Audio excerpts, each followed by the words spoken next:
DEP's pilot community is Tom's River for the Barnegat Bay Compliance Assistance Program, focusing on reducing and better managing stormwater runoff into Barnegat Bay. It's long been, as the mayor mentioned, a jewel of our state from an environmental perspective, of our state from a tourism perspective. In fact, it is one of the major contributors to the state's $44 billion tourism industry. In 2016 alone, Ocean County generated more than $4.6 billion in revenues, including over $600 million in recreational activities. Very important to our state's economy.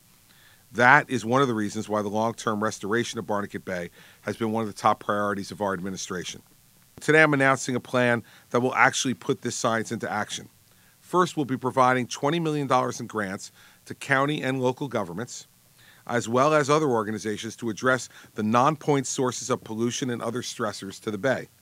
Second, to reduce the amount of nutrients finding their way into the bay, I have directed the DEP to begin developing focused total maximum daily load criteria for nutrients to restore impaired areas of the bay to a healthy condition.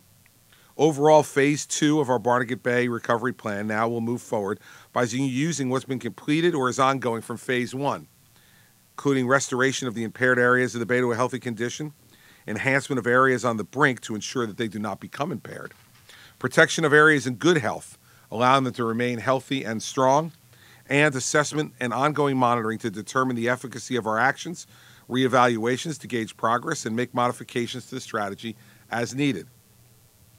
The actions we're implementing today make clear our long-term commitment to the health of the entire Barnegat Bay.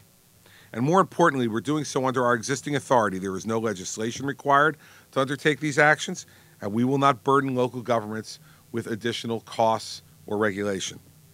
What we will do is continue to work as partners with the EPA and with our local and county governments, the Barnegat Bay Partnership, and other stakeholders within the Barnegat Bay watershed to make sure that the bay area that is impaired is restored, that the entire bay is enhanced and protected. Our next step shouldn't be thought of as a legacy for this administration, but as a legacy for our children, our grandchildren, and the millions of people who will benefit from and enjoy this environmental jewel in the years ahead.